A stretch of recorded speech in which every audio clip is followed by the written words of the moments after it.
গুৱাহাটী মহানগৰত যিকোনো সময়তে মানুহ মৰিব পাৰে, সেইকাৰণে মই লাইফ জেকেট পিন্ধি আহিছোঁ।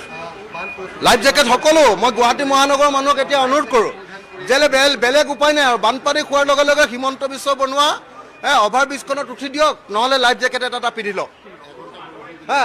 1 ঘণ্টা নালাগে, 3 মিনিট সেইদিনা বৰষুণ দিছে।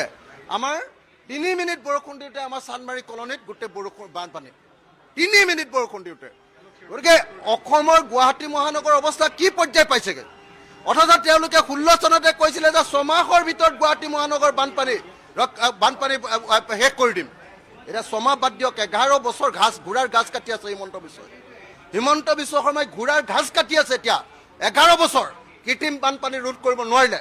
সেইকাৰণে মই গুৱাহাটী মহানগৰৰ মানুহক সকলোকে লাইফ জেকেট পিন্ধিবলৈ অনুৰোধ জনাইছোঁ। লাইফ জেকেটটো লগত লৈ ফুৰিব দেই আপোনালোকে সকলোৱে, সাংবাদিকসকলে লৈ ফুৰিব। মোৰ শিৱসাগৰ আটাইতকৈ হিষ্টৰিক নগৰ অসমৰ, সেই হিষ্টৰিক নগৰখনত এজাক বৰষুণ হ'লে এতিয়া কৃত্ৰিম বানপানী হয়। মই 5খন মেমৰেণ্ডাম দিলোঁ হিমন্ত বিশ্ব শৰ্মাক, বোলো আপুনি মোৰ শিৱসাগৰখনক ৰক্ষা কৰক, কিন্তু তেওঁ কোনো কাণ সাৰ নাই। সেইকাৰণে আজি প্ৰতিবাদ সাব্যস্ত কৰা হৈছে। অন্য এটা বিষয় উঠিছে, বহু ঠাইত পেট্ৰলত যি ইথানল মিহলি হোৱাৰ বাবে বহু গাড়ী বিকল হোৱাৰ বাবে অভিযোগ উত্থাপিত হৈছে। বিজেপিয়ে পেট্ৰলৰ লগত ইথানল মিহল কৰি সম্পূৰ্ণৰূপে ভাৰতবৰ্ষৰ সকলো গাড়ী ধ্বংস কৰি দিব খুজিছে। গতিকে ইয়াৰ সকলোৱে প্ৰতিবাদ কৰিব লাগে। আমাক পেট্ৰল মানে পেট্ৰল লাগে, যি পইচা দি আছোঁ দিয়ে আছোঁ।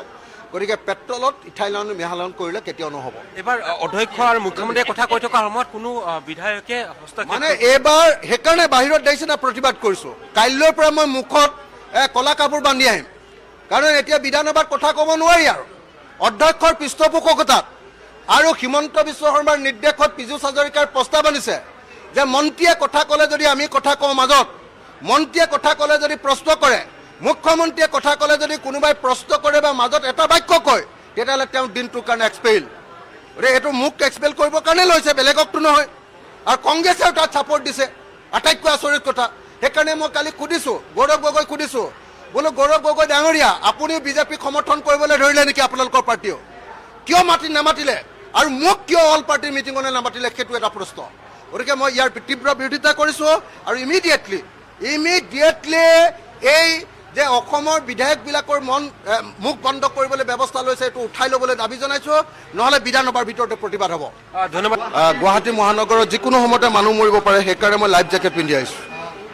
লাইফ জেকেট সকলো মই গুৱাহাটী মহানগৰৰ মানুহক এতিয়া অনুৰোধ কৰোঁ যে বেলেগ উপায় নাই আৰু বানপানী খোৱাৰ লগে লগে হিমন্ত বিশ্ব বনোৱা অভাৰ ব্ৰিজখনত উঠি দিয়ক, নহ'লে লাইফ জেকেট এটা পিন্ধি লওক।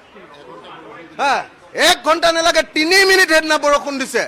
আমাৰ 3 মিনিট বৰষুণ দিওঁতে আমাৰ চান্দমাৰী কলনীত গোটেই বৰষুণ বানপানী, 3 মিনিট বৰষুণ দিওঁতে। গতিকে অসমৰ গুৱাহাটী মহানগৰৰ অৱস্থা কি পৰ্যায় পাইছেগৈ? অথচ তেওঁলোকে 16 চনতে কৈছিলে যে 6 মাহৰ ভিতৰত গুৱাহাটী মহানগৰ বানপানী শেষ কৰি দিম। এতিয়া 6 মাহ বাদ দিয়ক, 11 বছৰ ঘোঁৰাৰ ঘাঁচ কাটি আছে হিমন্ত বিশ্ব শৰ্মাই ঘোঁৰাৰ ঘাঁচ কাটি আছে এতিয়া 11 বছৰ কৃত্ৰিম বানপানী ৰোধ কৰিব নোৱাৰিলে। সেইকাৰণে মই গুৱাহাটী মহানগৰৰ মানুহক সকলোকে লাইফ জেকেট পিন্ধিবলৈ অনুৰোধ জনাইছোঁ। লাইফ জেকেটটো লগত লৈ ফুৰিব দেই আপোনালোকে সকলোৱে, সাংবাদিকসকলে লৈ ফুৰিব।